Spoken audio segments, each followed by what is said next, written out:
Hari ini saya akan menyampaikan khotbah pengajaran perihal pandangan Kristen tentang UFO. Pada tahun 2026 ini Amerika Serikat merilis berbagai dokumen rahasia, video, dan foto militer yang menyita perhatian publik tentang UFO atau Unidentified Flying Object atau benda terbang yang tidak dikenal, benda terbang yang aneh.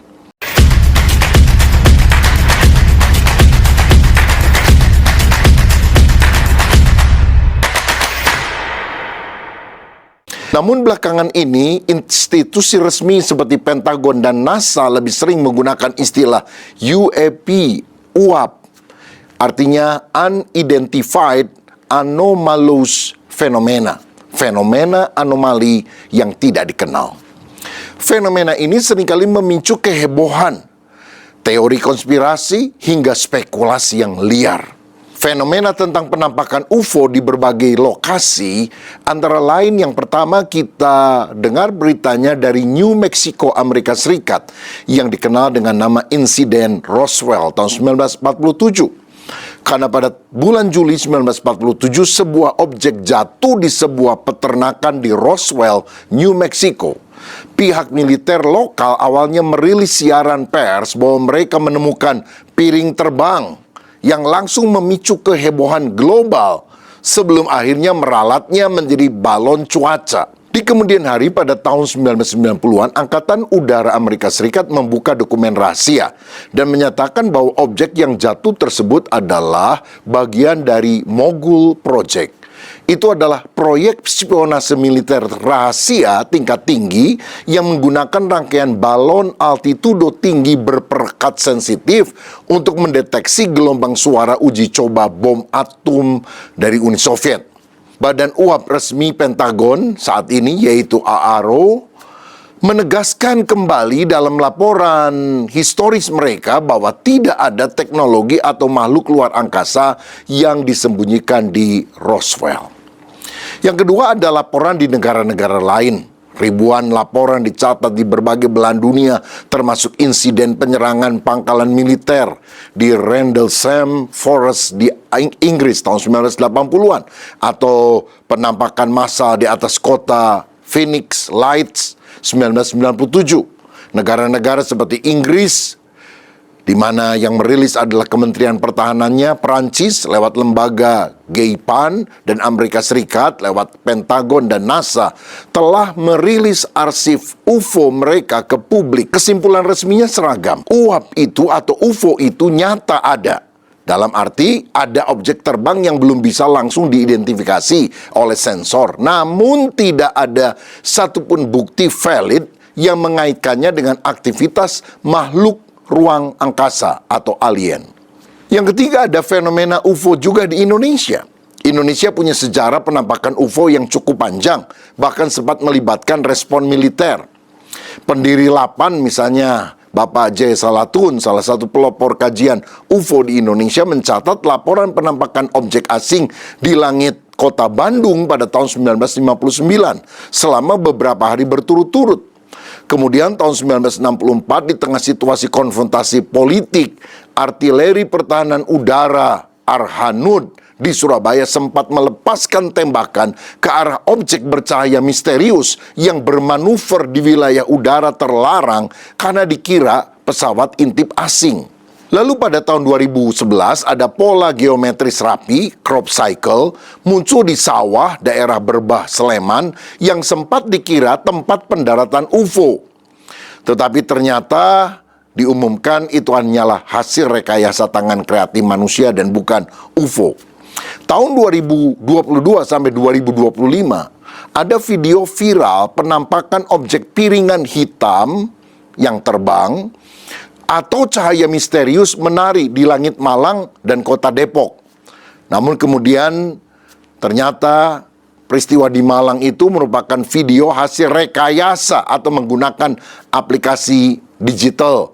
Sedangkan yang di Depok kemungkinan besar merupakan suar atau flare, lampion atau balon udara bercahaya yang belum dikenal oleh warga sekitar.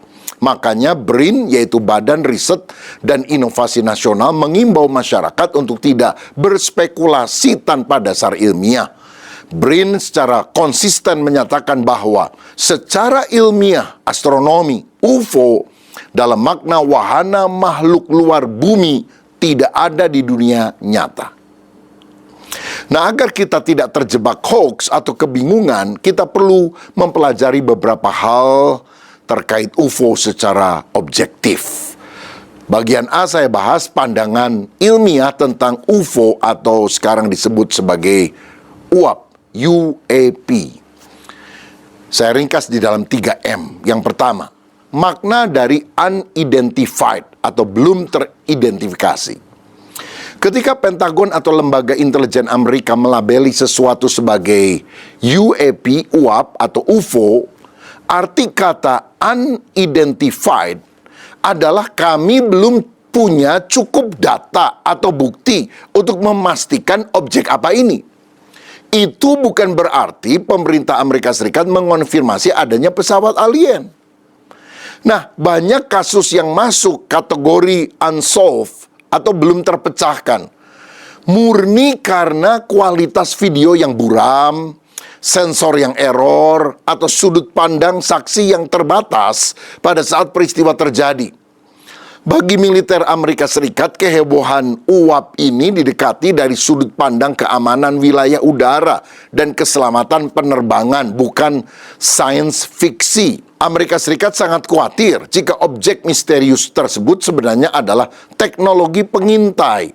Drone canggih milik negara rival seperti China atau Rusia yang berhasil menyusup ke ruang udara mereka tanpa terdeteksi oleh radar konvensional. Oleh karena itu, pelaporan UFO atau UAP sekarang diwajibkan bagi pilot militer maupun sipil agar tidak ada celah keamanan di langit. Yang kedua, mayoritas kasus punya penjelasan logis. Lembaga khusus di bawah Kementerian Pertahanan Amerika Serikat bernama AARO secara konsisten memeriksa laporan-laporan ini secara ilmiah. Dari sekian banyak laporan, mayoritasnya setelah diselidiki ternyata adalah objek-objek bumi yang lumrah, antara lain balon cuaca atau balon komersial. Banyak terbang di dataran tinggi dan terlihat aneh dari sudut tertentu. Ada drone, terutama drone militer atau pengintai yang tidak menyalakan lampu navigasi. Ada satelit flaring, yaitu fenomena di mana panel surya satelit seperti Starlink memantulkan cahaya matahari ke bumi, membuatnya tampak seperti kilatan cahaya misterius yang bergerak cepat. Ada ilusi optik dan efek paralaks, yaitu pergerakan kamera militer yang cepat seringkali membuat objek lambat seperti burung atau awan terlihat seolah-olah melesat dengan kecepatan supersonik. Lagi pula, langkah pembukaan dokumen rahasia besar-besaran di Amerika Serikat tahun 2026 ini juga kental dengan motif politik domestik Amerika. Para politisi menggunakannya sebagai panggung untuk menunjukkan citra transparansi total kepada publik. Tetapi di sisi lain, para kritikus mengamati bahwa isu UFO ini seringkali dilempar ke media sebagai taktik pengalihan perhatian, distraction dari isu-isu politik, seperti misalnya keterlibatan Amerika dalam perang di Timur Tengah atau masalah ekonomi yang sedang memanas di dalam negeri. M yang ketiga, mengapa banyak spekulasi dan teori konspirasi? Ada beberapa alasan mengapa UFO selalu dikelilingi oleh teori konspirasi. Penyebabnya antara lain kerahasiaan militer. Sejak era Perang Dingin tahun 1950-an, pangkalan militer seperti Area 51 di Amerika Serikat memang sangat tertutup. Ketika masyarakat melihat uji coba jet atau drone rahasia, pemerintah sengaja menutup-nutupi demi keamanan negara. Sikap rahasia ini yang memicu publik berpikir pasti ada alien yang sedang disembunyikan. Nah, ketidakpercayaan pada otoritas itu juga menyebabkan konspirasi menjadi subur. Karena ketika kepercayaan publik terhadap pemerintah atau lembaga resmi menurun, maka rilis dokumen rahasia yang seringkali dinilai terlambat atau sengaja dipotong-potong, itu bisa memicu asumsi bahwa pemerintah memang sedang melakukan cover up atau penutupan fakta. Lagi pula ada kebutuhan psikologis manusia. Otak manusia secara alami tidak menyukai ketidakpastian. Ketika ada fenomena langit yang belum bisa dijelaskan secara ilmiah karena keterbatasan data, manusia cenderung mengisi celah ketidaktahuan tersebut dengan cerita-cerita misteri yang fantastis, seperti kunjungan makhluk luar angkasa dan sebagainya. Apalagi ditambah industri media Hollywood yang membentuk persepsi kita lewat film-film fiksi ilmiah. Akibatnya, setiap kali mendengar kata UFO, bayangan kita langsung di kepala dalam pikiran masyarakat adalah piring terbang, alien, atau seperti film di perang Star Wars dan sebagainya. Dan ini tidak berkaitan dengan fenomena cuaca atau drone atau keamanan yang sebetulnya merupakan fokus utama dari usaha Amerika Serikat supaya tidak kebobolan secara pertahanan. Nah, menyikapi hal tersebut, bagaimana sikap kita? Ada 3P yang saya sarankan. Pertama, pisahkan fakta dari asumsi. Pada saat kita membaca berita tentang objek misterius, selalulah membedakan antara apa yang terlihat dan bagaimana itu diinterpretasikan. Misalnya, ada fakta. Sebuah kamera militer menangkap objek berbentuk lonjong yang bergerak cepat. Asumsinya bisa objek itu adalah pesawat alien yang melanggar hukum fisika. Nah, selama belum ada bukti fisik seperti material atau teknologi non-bumi, kita harus tetap memposisikan objek itu sebagai belum teridentifikasi dan bukan alien. Sikap skeptis yang sehat itu akan menolong kita. Yang kedua, pegang prinsip asumsi sederhana. Dalam filsafat dan sains ada prinsip bahwa penjelasan yang paling sederhana dan melibatkan paling sedikit asumsi biasanya adalah penjelasan yang benar. Jika misalnya ada cahaya aneh di langit, penjelasan mana yang lebih logis? Yang pertama, itu adalah pantulan satelit Starlink, balon cuaca, drone komersial, atau fenomena atmosfer. Dan kemungkinan pertama itu sangat mungkin terjadi. Ataukah penjelasan kedua? Ada makhluk cerdas dari galaksi lain menempuh perjalanan jutaan tahun cahaya hanya untuk berputar-putar di langit lalu pergi lagi.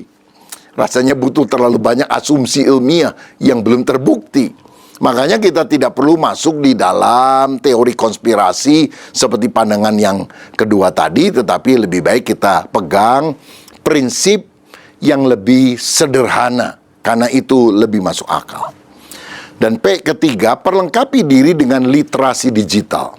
Banyak video UFO yang sekarang beredar di media sosial adalah hasil manipulasi yang sangat halus atau sekedar ilusi optik kamera seperti efek lensa flare atau parallax. Jadi jangan mudah membagikan berita atau video sebelum ada analisis dari para ahli di bidang penerbangan, astronomi, atau optik. Sebab kalau kita segera memforwardnya kepada orang lain, mungkin yang kita forward adalah hoax. Saudara mengamati bagaimana teknologi sensor militer berkembang atau penelitian potensi kehidupan di luar bumi memang sangat menarik. Jadikan isu ini sebagai pemantik rasa ingin tahu kita terhadap sains, tapi bukan sebagai sumber ketakutan atau teori konspirasi yang tidak berujung. Jadi kesimpulannya secara ilmiah, kita boleh menikmati fenomena ini sebagai bagian dari perkembangan sains dan misteri dunia. Namun tetaplah bersikap skeptis yang sehat, kritis. Hingga rilis dokumen terbaru pada saat ini, pemerintah Amerika Serikat menegaskan tidak ada bukti valid atau material biologis terverifikasi yang menunjukkan keberadaan teknologi luar angkasa alien. Isu ini lebih condong pada urusan sensor militer, teknologi drone mutakhir, dan geopolitik global. Saya harap penjelasan saya secara sederhana bisa ditangkap. Tapi bagian B yang mungkin kita mau dalami lebih dari sudut pandang kekristenan adalah pandangan Alkitab tentang UFO atau uap ini. Saudara, kita perlu tahu bahwa Alkitab kita berfokus pada keselamatan manusia dan bersifat geosentris, artinya berpusat pada bumi sebagai tempat manusia tinggal. Alkitab tidak secara eksplisit menyatakan apakah alien atau makhluk luar angkasa yang tinggal di luar bumi itu ada atau tidak. Nah, tetapi di akhir zaman Alkitab menyatakan, misalnya dalam Lukas 21 ayat 11, ada tanda-tanda yang dahsyat dari langit. Hal ini bisa juga bermanifestasi dalam berbagai bentuk, termasuk fenomena alam maupun penampakan yang oleh sebagian orang dianggap sebagai UFO. Kalau kita baca dalam Kolose 1 ayat 16, dikatakan karena di dalam Dialah Yesus telah diciptakan segala sesuatu yang ada di sorga dan yang ada di bumi, yang kelihatan dan yang tidak kelihatan. Baik singgasana maupun kerajaan, baik pemerintah maupun penguasa, segala sesuatu diciptakan oleh Dia dan untuk Dia. Jadi Tuhan menciptakan segala sesuatu yang kelihatan dan tidak kelihatan. Makhluk yang kelihatan kasat mata antara lain manusia, selain binatang, tumbuhan, dan sebagainya. Tetapi ada ciptaan Tuhan yang tidak kasat mata, yaitu mencakup malaikat-malaikat, makhluk roh, dan juga roh-roh jahat, yang merupakan malaikat yang jatuh karena dia menjadi pengikut Lucifer yang berdosa. Dalam Efesus 2 ayat 2 dan juga Efesus 6 ayat 12, disebutkan tentang adanya penguasa kerajaan angkasa, juga roh-roh jahat di udara. Nah, karena mereka mendiami wilayah angkasa atau udara, mereka memiliki kemampuan untuk membuat fenomena atau keanehan di langit. Menurut 2 Korintus 11 ayat 14, iblis dapat menyamar sebagai malaikat terang dan berubah wujud menjadi apa saja demi menipu manusia. Jadi kemungkinan besar bahwa penampakan UFO atau uap atau pesan-pesan dari mereka sebenarnya merupakan manifestasi atau penyamaran dari roh-roh jahat tersebut. Nah, ada yang berpendapat bahwa Nabi Yeskiel pernah melihat UFO dan pesawat luar angkasa. Karena kalau saudara baca dalam Yeskiel pasal pertama, dicatat bahwa Yeskiel melihat para makhluk bersayap dengan kendaraan roda dalam roda yang penuh dengan mata. Tapi pandangan ini tentu salah kaprah.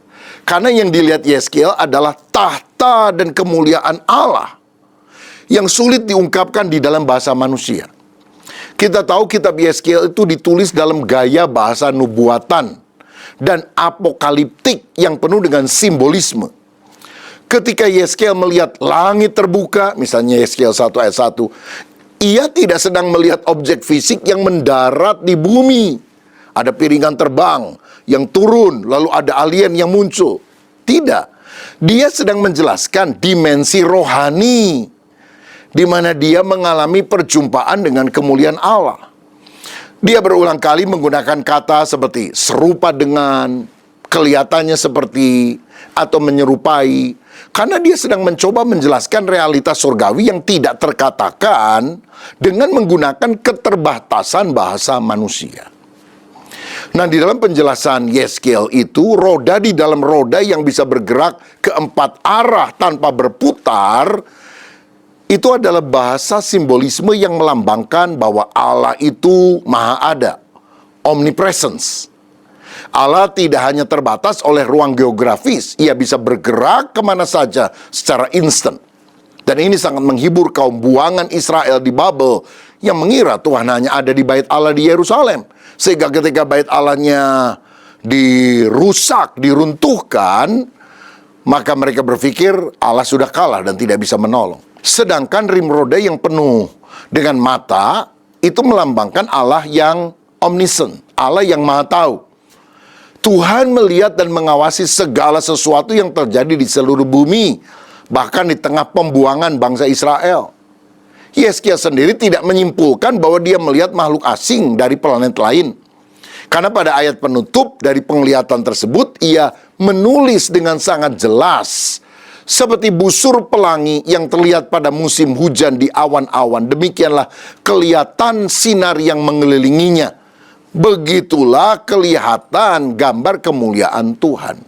Tatkala aku melihatnya, aku sujud menyembah, lalu kedengar suara Dia yang berfirman. Yeskiel 1 ayat 28. Jadi jelas Alkitab tidak mencatat atau berdiam tentang adanya makhluk luar angkasa seperti alien dan sebagainya.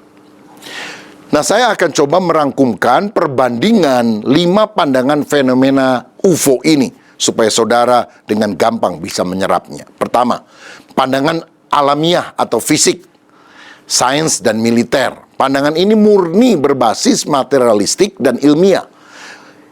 Berargumen bahwa semua penampakan UFO atau UAP pada dasarnya adalah objek fisik buatan manusia atau fenomena alam yang salah diidentifikasi. Contohnya, objek itu adalah drone komersial atau militer, satelit seperti efek kilatan satelit Starlink, atau balon cuaca, balon komersial, pesawat militer rahasia, atau sisa roket. Dan apa yang nampak itu rupanya adalah fenomena alam. Misalnya, awan berbentuk piringan terbang, ada gas rawa, meteor, atau suar optik kamera, lens flare. Dan posisi resmi dari mayoritas ilmuwan dan lembaga pertahanan global saat ini, bahwa semuanya itu adalah sesuatu yang sifatnya alamiah dan bisa dijelaskan.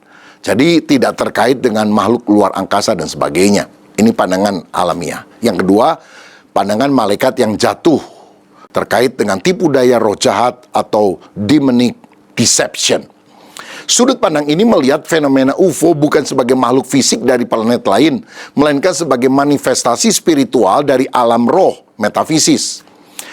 Banyak laporan UFO menunjukkan kemampuan bermanuver yang menembus hukum fisika materi, misalnya berbelok tajam dalam kecepatan ribuan knot tanpa menciptakan sonic boom atau hancur karena gaya inersia. Ini mengindikasikan bahwa objek tersebut tidak tunduk pada hukum materi fisik bumi. Nah, Alkitab mencatat bahwa iblis adalah penguasa kerajaan angkasa, Efesus 2 ayat 2, dan mampu menyamar sebagai malaikat terang, 2 Korintus 11 ayat 14. Teolog pendukung pandangan ini menilai narasi alien membawa pesan spiritual palsu, seperti mengklaim Yesus adalah alien purba. Itu hanyalah bertujuan mengaburkan iman manusia pada penebusan Kristus. Yang ketiga adalah pandangan makhluk luar angkasa, extraterrestrial intelligence. Pandangan populer bahwa ada peradaban biologis lain yang berkembang di luar tata surya kita dan lebih cerdas dari manusia. Tapi apakah ada buktinya? Secara sains resmi, tidak ada. Tidak ada bukti konkret. Belum pernah ada sampel biologis alien atau puing pesawat non-bumi yang terverifikasi secara terbuka oleh komunitas ilmiah independen. Semua klaim sejauh ini bersifat pseudo-science, ilmu semu, video buram, atau kesaksian sepihak. Alkitab tidak pernah menyebutkan atau membantah adanya kehidupan di planet lain. Alkitab diam soal itu. Karena fokus Alkitab sepenuhnya berpusat pada hubungan Allah dengan manusia di bumi sebagai puncak ciptaannya yang segambar dengannya, Imago Dei. Yang keempat, pandangan psikososial. Psikiater terkenal misalnya Carl Jung melihat bahwa UFO sebagai proyeksi psikologis kolektif dari manusia modern. Di era nuklir dan kecemasan global, manusia secara psikologis memproyeksikan piringan penyelamat dari langit sebagai bentuk mitologi modern. Dan yang terakhir adalah pandangan Kristen yang Alkitabiah. Nah, yang ini kita perlu tekankan. Teologi Kristen yang memegang teguh otoritas Alkitab pada umumnya mengambil posisi kombinasi antara pandangan pertama, alamiah, dan pandangan kedua, spiritual atau demonic. Gereja dan para teolog Alkitab menyikapi fenomena ini dengan dua prinsip. Yang pertama adalah sains, mengakui bahwa mayoritas mencapai 95% lebih dari kasus UFO adalah murni fenomena alam. Bisa berupa kesalahan radar, teknologi manusia yang belum dikenal luas, dan sebagainya. Kekristenan tidak anti dengan sains, dan mungkin saja fenomena yang belum bisa dijelaskan itu merupakan bagian daripada hal-hal yang terkait dengan sains yang bisa dijelaskan secara alamiah. Yang kedua, secara spiritual. Untuk sebagian kecil, kasus yang tidak bisa dijelaskan oleh sains dan melibatkan hal-hal yang sifatnya mistis atau ada pesan religius. Teologi Kristen secara tegas mengkategorikannya sebagai tipu daya roh jahat yang merupakan penyesatan di akhir zaman. Alkitab menolak pandangan ada makhluk asing yang menggeser posisi Allah sebagai pencipta alam semesta. Jadi Allah adalah pusat alam semesta. Bukan bumi, bukan geosentris, tetapi teosentris, kristosentris. Allah bisa saja menciptakan apapun, bahkan di luar bumi, tetapi semuanya tunduk kepada Allah, bukan karena ada alien yang menciptakannya. Nah, pada pertemuan yang akan datang, saya akan membahas pandangan Kristen tentang alien atau makhluk luar angkasa. Apakah alien itu ada? Jika memang ada, apakah mereka berdosa dan membutuhkan penebusan Yesus Kristus? Lalu apakah teknologi tinggi di zaman dulu, misalnya pembuatan piramid, itu diajarkan oleh alien kepada manusia? Bagaimana dengan pandangan bahwa Yesus itu sejenis alien yang telah turun ke bumi? Nah, kita akan membahas hal ini lebih jauh di dalam pertemuan yang berikutnya, pandangan Kristen tentang alien. Dan saya percaya Alkitab memiliki jawaban untuk semua isu-isu kontemporer, isu-isu masa kini, karena semuanya akan berlalu, tapi firman Tuhan tinggal tetap.